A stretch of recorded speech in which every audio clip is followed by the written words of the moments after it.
ഇനി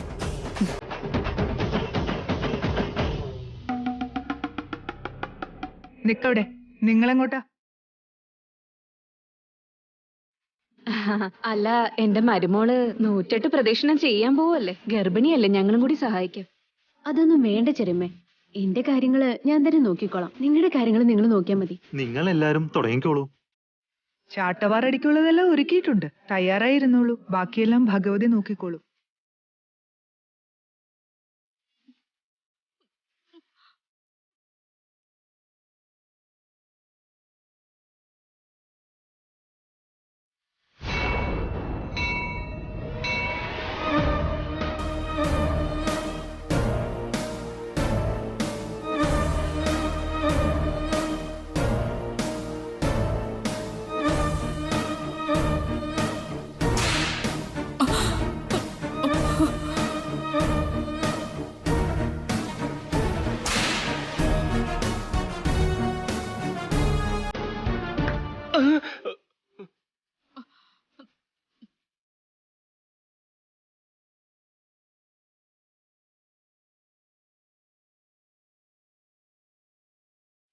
എന്തു പറ്റി ചെറിയമ്മേ?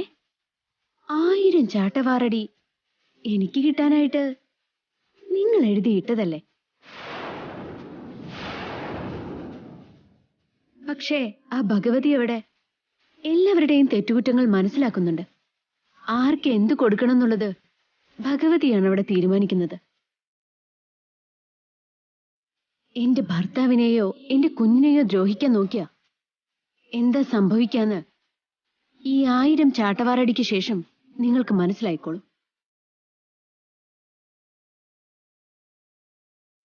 അത് കഴിഞ്ഞെങ്കിലും നിങ്ങളുടെ ബുദ്ധി മാറിയാ കൊള്ളാം.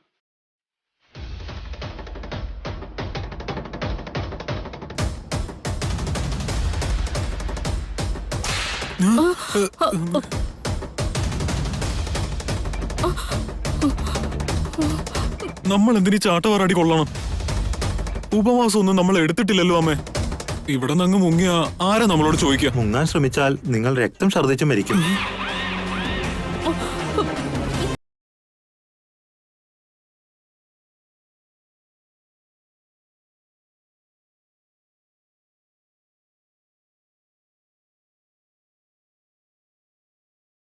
ശശിവർണം ചതുർഭുജം പ്രസന്നവദനം. ഇത് 108 മന്ത്രപുഷ്പങ്ങളാ. 108 പ്രദക്ഷിണത്തിൽ ഓരോ പ്രദക്ഷിണം പൂർത്തിയാക്കുമ്പോഴും ഓരോ മന്ത്രപുഷ്പവും ഭഗവതിക്ക് സമർപ്പിക്കണം. ആയിക്കോട്ടെ തിരുമേനി. പിന്നെ ഗർഭിണിയായിരിക്കുന്ന സമയത്ത് ഉപവാസം എടുത്തുകൊണ്ട് പ്രദക്ഷിണം ചെയ്യുന്നത് അത്ര എളുപ്പമുള്ള കാര്യമല്ല. ആ ദേവിയുടെ അനുഗ്രഹം ഉണ്ടെങ്കിൽ മാത്രമേ ഇത് പൂർത്തിയാക്കാൻ പറ്റൂ.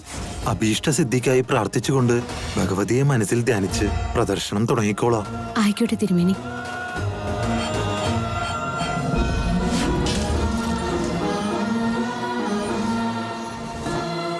വരുണിന്റെയും ചെറിയമ്മയുടെയും ഊർമിളേച്ചിയുടെയും ചതിക്കുഴിയിൽ ഞങ്ങളെ അകപ്പെടുത്തരുത്. ദേവേട്ടന് എന്തോ അപകടം വരുന്നു എന്നുള്ളതിന്റെ സൂചനകൾ കിട്ടുന്നുണ്ട്. അതെല്ലാം ഒഴിഞ്ഞു പോണം.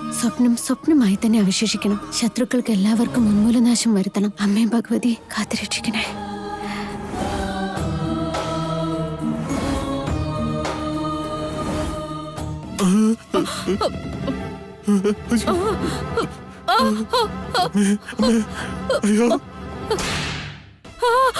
അയ്യോ, അത് കാണുമ്പോ തന്നെ പേടിയാവുന്നടാ.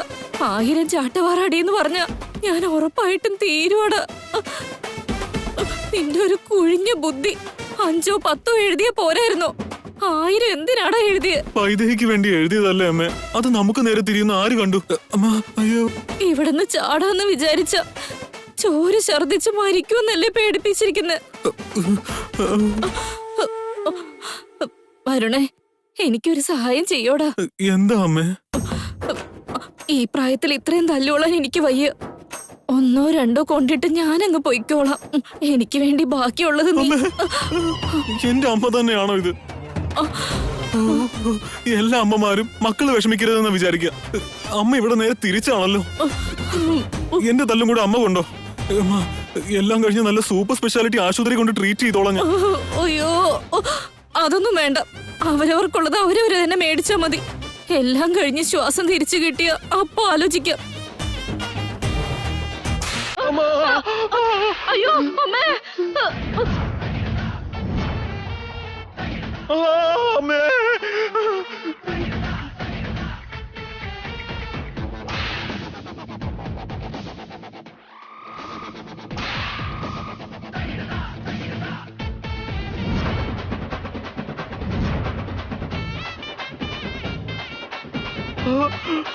അമ്മേ അയ്യോ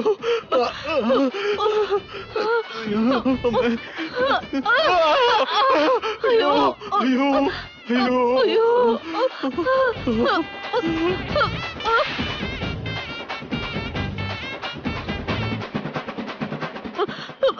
മതി മതി, ഇനി അടിക്കല്ലേ, മതി. അങ്ങനെ ഇടയ്ക്ക് വെച്ച് നിർത്താൻ പാടില്ല. എനിക്കൊരു ചെറിയ സംശയം. ഇതുവരെ 1000 ചാട്ടവാറടി കൊണ്ടിട്ട് ആരെങ്കിലും ജീവനോട് തിരിച്ചു വന്നിട്ടുണ്ടോ? അതറിഞ്ഞൂടാ. ഇപ്പൊ നിങ്ങൾ തിരിച്ചു വന്നാലേ അറിയാൻ പറ്റൂ. എല്ലാം ഭഗവതിയുടെ തീരുമാനം. വരുണേ, കണ്ടോടാ. അല്ല, ഈ 1000 ചാട്ടവാറടി എഴുതിയിട്ടത് നിങ്ങൾ തന്നെയല്ലേ? എന്നിട്ടിപ്പൊ പേടിച്ചിട്ട് വല്ല കാര്യമുണ്ടോ?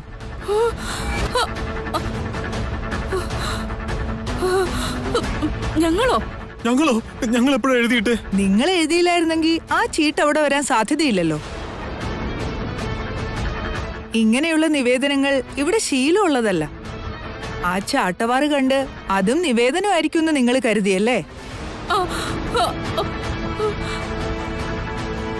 അയ്യോ അയ്യോ, ഇതും ആ ഭഗവതിയുടെ അനുഗ്രഹം എന്ന് കൂട്ടിക്കോ. ഭഗവതി നിങ്ങളെ ഒരു പാഠം പഠിപ്പിക്കാൻ ശ്രമിച്ചതാ. അനുഭവിച്ചു തീർത്തു. വേറെ നിവർത്തിയില്ല.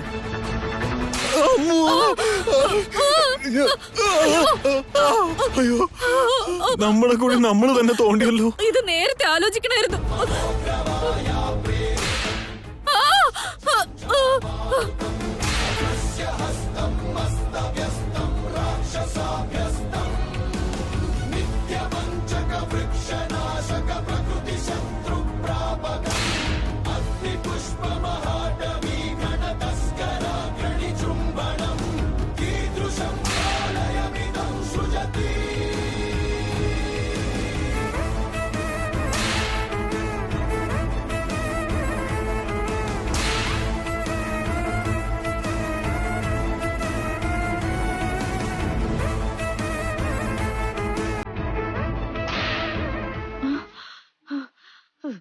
അങ്ങോട്ട് നോക്കിക്കേ, അവക്ക് പണിയെടുക്കാൻ ചീട്ട് എഴുതിയിട്ടപ്പോ അയ്യോ അമ്മേ, നമ്മൾ ഇവിടെ കിടന്ന് നരകം അനുഭവിക്കുക. അമ്മേ, നമ്മൾ ഇവിടെ കിടന്ന് നരകം അനുഭവിക്കുക. അമ്മേ, എന്തായാലും തല്ലുകൊള്ളുന്നുണ്ട്. അപ്പൊ പ്രാർത്ഥനയും ബലമായിട്ടിരിക്കട്ടെ. വൈദേഹിയുടെ കുഞ്ഞു മരിക്കേ. അമ്മേ,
അയ്യോ അമ്മേ, നിനക്ക് വേണ്ടി ഇത്ര അനുഭവിക്കുന്നില്ലേ ഭഗവതി?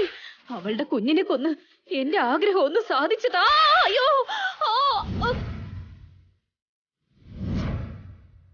വേദനിക്കുന്നുണ്ടോ? പിന്നെ വേദനിക്കാതിരിക്കോ? ചാട്ടവാറുകൊണ്ട് തല്ലിട്ട് വേദനിക്കുന്നോ ചോദിക്കുന്നോ? അപ്പൊ നിങ്ങളുടെ ഭക്തിയിൽ ചിത്തശുദ്ധി ഇല്ലെന്നർത്ഥം.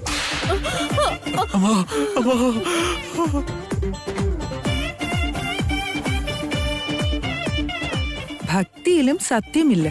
ഉണ്ടായിരുന്നെങ്കിൽ മനസ്സിലെ ഭാരമെല്ലാം ഭഗവതിയിൽ അർപ്പിക്കുമായിരുന്നു. അടി കൊള്ളുന്നതും അറിയില്ല, വേദനയും ഉണ്ടാവില്ല.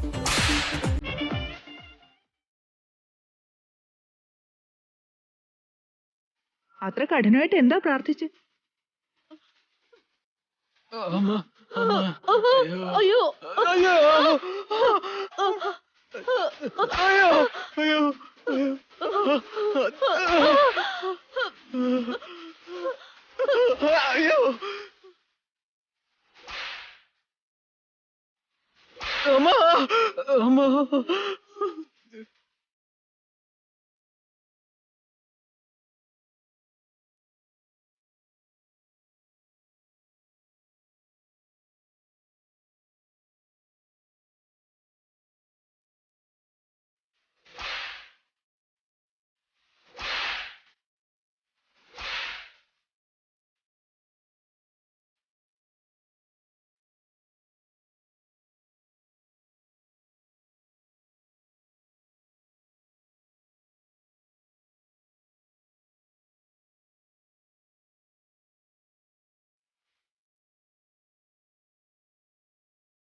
അമ്മേ, അയ്യോ, എനിക്കിനി തല്ലുകൊള്ളാൻ വയ്യ. അയ്യോ, എനിക്ക് തല ഇറങ്ങുന്നു. എന്നെ കൊണ്ട് വയ്യടാ. അമ്മ, എനിക്കിനി തല്ലുകൊള്ളാൻ വയ്യ. എനിക്ക് വയ്യ അമ്മേ.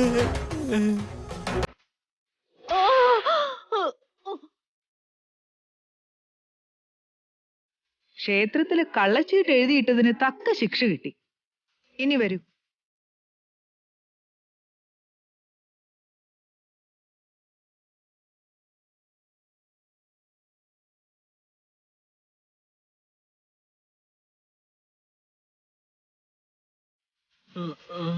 അമ്മേ, അമ്മേ, അമ്മ എഴുന്നേക്കമ്മ. അമ്മ എഴുന്നേക്ക്. അവരെല്ലാരും പോയമ്മേ. നമുക്കും പോവാം. അയ്യോ, അമ്മേ, അമ്മേ.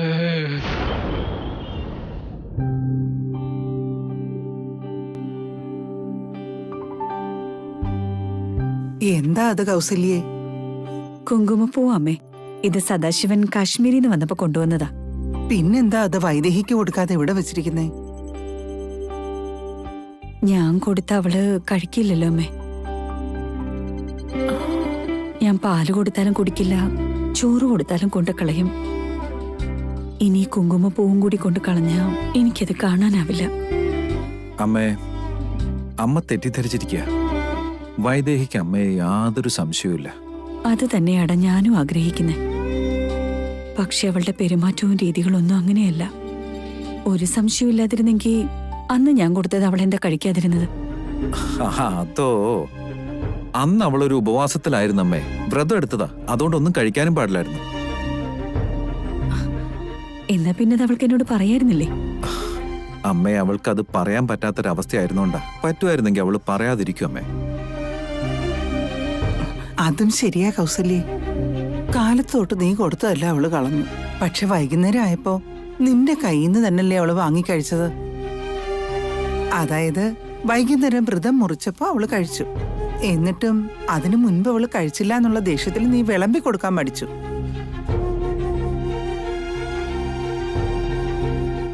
അന്നമ്മ ആ ഡോക്ടറെ വിളിച്ച് അവളുടെ ഗർഭം അലസിപ്പിക്കാൻ ശ്രമിച്ച ആ സമയത്ത് പോലും എനിക്കാണ് അമ്മയോട് ദേഷ്യം തോന്നിയതും തെറ്റിദ്ധരിച്ചതും. പക്ഷെ വൈദേഹി അപ്പോഴും അങ്ങനെയൊന്നും ചിന്തിച്ചില്ല.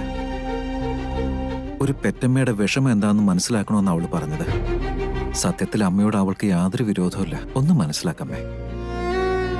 സത്യം അറിയുന്നത് വരെ തെറ്റിദ്ധാരണയുടെ കാര്യമുള്ളൂ. അത് കഴിയുമ്പോ അത് മാറുമല്ലോ. അതവിടെ നിക്കട്ടെ. ഇപ്പൊ വൈദേഹി എവിടെയാടാ? ഇവിടെ വീട്ടിലുണ്ടായിരിക്കണമല്ലോ. അവളിവിടെ ഇല്ലടാ. നീ അവളെയും കൊണ്ട് ഹോസ്പിറ്റലിൽ ചെക്കപ്പിന് പോയെന്നാ ഞങ്ങള് കരുതിയേ. അതിന് ഹോസ്പിറ്റൽ ചെക്കപ്പ് നാളെയല്ലേ ഇന്ദു? ഇന്നെന്തിനാ പോകുന്നേ? നിന്നോടൊന്നും പറഞ്ഞില്ലേ? വീട്ടിലുണ്ടോ അവള്? എന്നാ ഞാൻ കാണാത്തതായിരിക്കും. വൈദേഹി, വൈദേഹി, വൈദേഹി. ഇന്ദുമ്മേ, വൈദേഹി കാലത്ത് അമ്പലത്തിൽ പോയതാ. അവൾ ഒറ്റയ്ക്ക് എന്തിനാ പോയേ? ആരോടും പറഞ്ഞൂല്ല. അമ്പലം തൊട്ടടുത്തല്ലെന്ന് ഓർത്ത് പോയതാവും. അവള് വന്നോളൂ അമ്മേ, പേടിക്കണ്ട. ഞങ്ങള് പേടിക്കുന്നത് വൈദേഹി തനിച്ചു പോയതുകൊണ്ടല്ല. നേരം വെളുത്തപ്പോ തൊട്ട് വരുണിനെയും സുഹാസിനെയും കാണുന്നില്ല.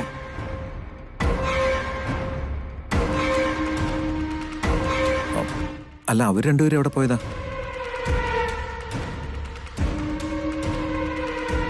ഞാൻ അവരുടെ കാര്യം ചിന്തിച്ചില്ല. അവരും ചിലപ്പോ വൈദേഹിയുടെ പുറകെ പോയതാവും. അപകടത്തിൽപ്പെടുത്താൻ തക്ക നോക്കിയിരിക്കുകയല്ലേ അവര്. എടാ മോനെ, നീ വേഗം ഒന്ന് അമ്പലത്തിലേക്ക് ചെല്ല്. വൈദേഹി ഇങ്ങ് കൂട്ടിക്കൊണ്ടുവാ. ശരി ഇന്ദു, വേഗം ചെല്ല്. ശരി.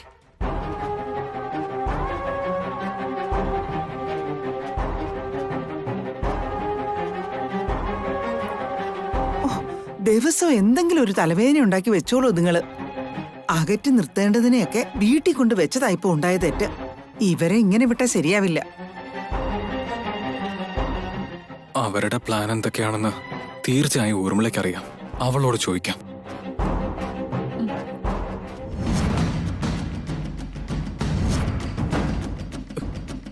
അയ്യോ, അമ്മേ.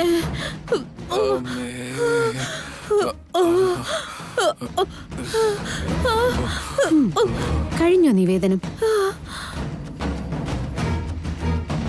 കഷ്ടമുണ്ട്.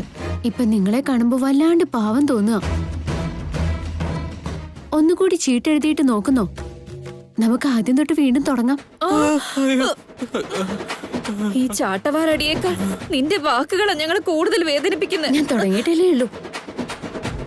ഇനി അങ്ങോട്ട് ഒത്തിരി കേൾക്കേണ്ടി വരും. നിന്റെ പ്രാർത്ഥന കഴിഞ്ഞില്ലല്ലോ. നീ ചെന്ന് പ്രദക്ഷിണം പൂർത്തിയാക്ക്. ആ ഭഗവതി എന്റെ കൂടെയുണ്ട്, നിങ്ങളെപ്പോലെയല്ല.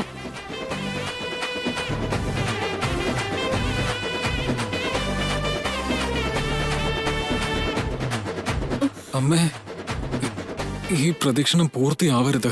നമ്മൾ എന്തെങ്കിലും തടസ്സം ഉണ്ടാക്കണം. താലം താഴെ വീഴണം. അതിന് നമ്മൾ ഇവിടുന്ന് എഴുന്നേറ്റിട്ട് വേണ്ടേ? നമ്മളായിട്ടൊന്നും ചെയ്യണ്ട അമ്മേ. അമ്പലത്തിന്റെ പുറകിലൂടെ അവള് പ്രദക്ഷിണം ചെയ്യുമ്പോ ആ വഴിയില് കുപ്പിച്ചില്ലുകൾ വിതറിയിടാം. ഒരെണ്ണം കാലി കുത്തിക്കയറിയ പിന്നെ അവൾ അവിടെ നനങ്ങില്ല. പ്രദക്ഷിണവും തടസ്സപ്പെടും. ആ, ഇത് കൊള്ളാൻ തോന്നലോടാ. എന്നാ വാ, ആ, അവിടെ ദീപാരാധന തുടങ്ങും മുമ്പ് ആ പണിയങ്ങ് തീർത്തേക്കാം. എണീക്ക്. അയ്യോ.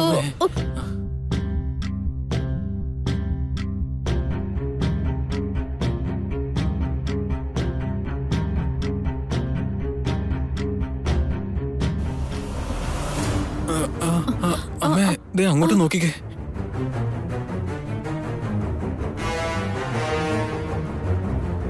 വരുണേ, നമുക്ക് ചാട്ടവാറടി മേടിച്ചു തന്നവളല്ലേ, അവള് വെറുതെ വിടരുത്. അവളുടെ കാലീന്ന് ചോര ഒഴുകണം. ചെന്ന് കുപ്പിച്ചില്ല എടുത്തോണ്ട് വാ, വേഗം പോ. നിക്കവിടെ. അങ്ങനെ പോയാലെങ്ങനെയാ? ഇനി 100 അടി കൂടെ ബാക്കിയുണ്ട്. നടക്കാങ്ങട്. അതുകൂടെ കഴിഞ്ഞു പോയാ മതി.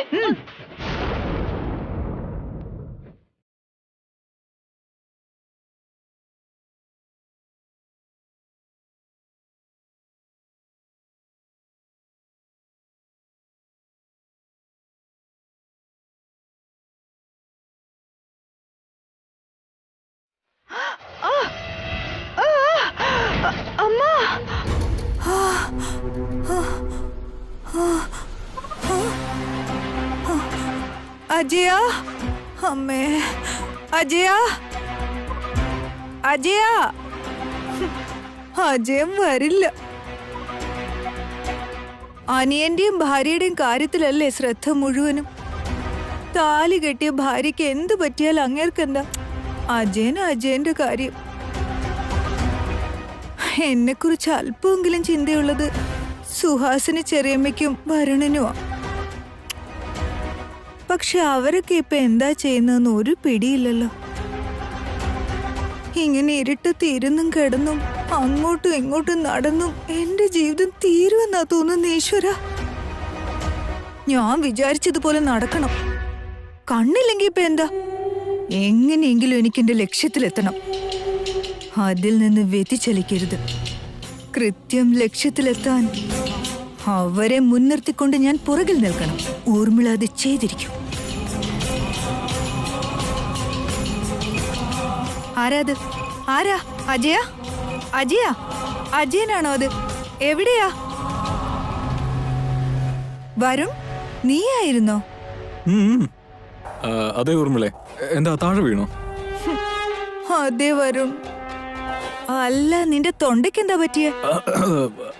അത് കാലത്തൊരു ജ്യൂസ് കുടിച്ചതാ. ജലദോഷം പിടിച്ചു. ചെറിയ ചുമയും ഉണ്ടേ. സാരമില്ല. കാലത്ത് തൊട്ട് നിങ്ങളുടെ പദ്ധതി എന്താന്ന് പോലും അറിയാതെ ഞാനിവിടെ ഒറ്റയ്ക്ക് ഭ്രാന്ത് പിടിച്ചിരിക്കുക. നിന്റെ അടുത്തേക്കൊന്ന് വരാന്ന് വെച്ചാ അതിന് വഴി കണ്ടുപിടിക്കാനും പറ്റുന്നില്ല. എന്ത് ചെയ്തിട്ട് എന്ത് ലാഭം ഊർമിളെ? അവരെ തകർക്കാൻ വേണ്ടി നമ്മൾ ഒരുക്കിയ പദ്ധതി. അതെന്ത് പദ്ധതിയാ? അത് തന്നെ, ദേവന്റെ കാര്യത്തില് സമയം വരുമ്പോ പറഞ്ഞുതരാന്നല്ലേ പറഞ്ഞേ. അതാ ചോദിച്ചേ. ഓ, ഇപ്പൊ ഒന്നും തീരുമാനിച്ചിട്ടില്ല. ആലോചിച്ചോണ്ടിരിക്കുന്നതേ ഉള്ളൂ. പക്ഷെ വൈദേഹി പുറത്തു പോയിരിക്കുക. അമ്മയെ രാവിലോട്ട് കാണുന്നില്ല. അമ്മയുടെ അടുത്ത് നീ എന്തെങ്കിലും പറഞ്ഞേൽപ്പിച്ചിരുന്നോ? ഞാനൊന്നും പറഞ്ഞിട്ടില്ല. പക്ഷെ ഒരു ഐഡിയ ഉണ്ടായിരുന്നു. സമയത്ത് ഫ്രൂട്ട് ജ്യൂസ് കുടിക്കാറില്ലേ? ആ പ്ലേസില് പച്ചമുളക് അരച്ച് ജ്യൂസ് ആക്കി കൊടുത്താലോന്ന്.